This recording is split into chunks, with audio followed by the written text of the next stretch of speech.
আসছে একটি গুরুত্বপূর্ণ চাঞ্চল্যকর খবর নিয়ে। জমি মাফিয়ার দৌরাত্ম্য যেন বেড়েই চলেছে। জমি চুরির অভিযোগ যেন দিন দিন আর উঠে আসছে রাজ্যের বিভিন্ন প্রান্ত থেকে।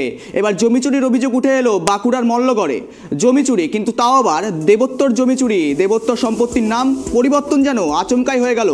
জানতে পেরে চিন্তায় পড়ে গিয়েছিলেন দেবোত্তর সম্পত্তির আসল মালিক। বর্তমান মালিক কিন্তু সেই গ্রামেরই বাসিন্দা, যার কারণ আদালতের দ্বারস্থ হতে পূর্বের মালিকপক্ষকে। অভিযুক্তের কোনো প্রতিক্রিয়া নেই এই বিষয়ে। তবে কি অভিযুক্ত সত্যি জমি মাফিয়ার সঙ্গে জড়িত? প্রশ্ন তো থাকতেই হয়। এই সমস্ত বিষয় নিয়ে আমরা আমাদের ফোন কলে জুড়ে রয়েছে আমাদের প্রতিনিধি সঞ্জীব মল্লিক। সঞ্জীব, ইতিমধ্যেই এই জমি মাফিয়া দৌরাত্ম্য কি জানা যাচ্ছে? সেই এলাকার থেকে খবর কি উঠে আসছে? রীতিমতো এই ঘটনাকে কেন্দ্র করে মল্লগড় বিষ্ণুপুর শহরে রীতিমতো চাঞ্চল্যকর পরিস্থিতি তৈরি হয়েছে। আর এই যে জমি মাফিয়াদের দৌরাত্ম্য, এটা কিন্তু ক্রমশই বৃদ্ধি পেতে চলেছে। এবার একেবারে দেবোত্ত সম্পত্তি নিজের নামে রেকর্ড করিয়ে নেওয়ার অভিযোগ উঠলো এক জমি মাফিয়ার বিরুদ্ধে।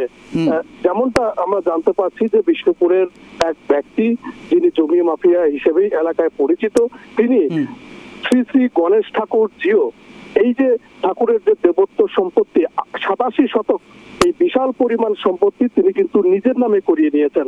এবং এই ঘটনার প্রতিবাদ জানিয়েই সেবায়িতরা কিন্তু আদালতের দ্বারস্থ হয়েছে তাদের সেই জমি ফিরে পেতে। তবে কিভাবে তিনি নিজের নামে করলেন ওই দেবোত্ত সম্পত্তি, সেটা নিয়েই প্রশ্ন তুলছেন সেবায়িতরা। তবে কি এক্ষেত্রে কোনো বড় অঙ্গুলি হেলন রয়েছে, সেটাই কিন্তু এখন প্রশ্ন তুলছেন সকলে। অর্থাৎ সঞ্জীব, এটা কি প্রশাসনকে বুড়ো আঙুল একেবারে? কেননা বাঁকুড়া এই ঘটনা প্রথমবার নয়, আবারও মাফিয়ার দৌরাত্ম্য। এই বিষয়ে প্রশাসন কতটা সজাগ রয়েছে, কি জানা যাচ্ছে? দেখো, এটা তুমি ঠিকই বলেছো যে এই ঘটনা বাঁকুড়ায় প্রথমবার নয়, এর আগে বহু এই ধরনের ঘটনা আমরা ট্রাইব টিভির পর্দায় প্রথম তুলে ধরেছিলাম।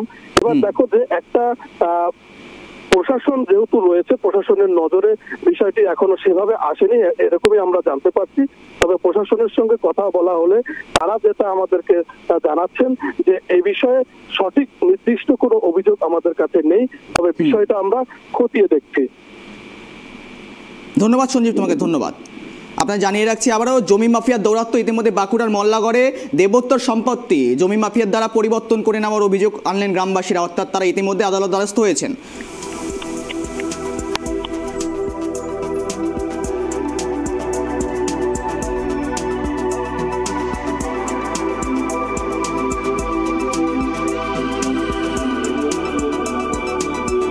সম্পত্তি, সেই দেবোত্তর সম্পত্তিটা হচ্ছে ময়রাপুকুর মাধগাঁওয়ার ওখানে, ময়রাপুকুর মৌজায়। সেই দেবোত্তর সম্পত্তির সাবস্ট্যান্সিয়াল পরিমাণ অফ ল্যান্ড ওরা জালিয়াতি করে একটা জাল দলিলের মাধ্যমে রেকর্ড করে নিয়েছে কিছু লোক।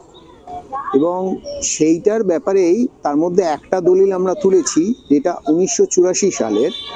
যে ব্যক্তির নামে হয়েছে সেই ব্যক্তির বয়স হচ্ছে 31, হয়তো খুব বেশি হলে, সে তখন জন্মায়নি, অথচ 1984 সাল থেকে তিনি কিনে সেটাকে তার নামে রেকর্ড করা হয়েছে। মানে জালিয়াতি করতে গিয়ে যত রকমের সেই সমস্ত ফ্লসগুলো এক এক করে ধরা পড়ছে। এবারে সেইটার নামেই আমি করেছি এখন। আর বাকি দুটোও করব, বাকি দুটো এখন কোর্টে থেকে পেপারটা তুলছি, আর রেজিস্ট্রেশন ডিপার্টমেন্ট থেকেও পেপারটা তুলছি। বাকি দুটোও হয়েছে। টোটাল হচ্ছে মানে এখন 87 শতক মতো জমি পাওয়া গেছে রেকর্ড, যে রেকর্ডটা দিয়ে সাবমিট করে আমরা কোর্টে দাখিল করেছি জজ সাহেবের সামনে।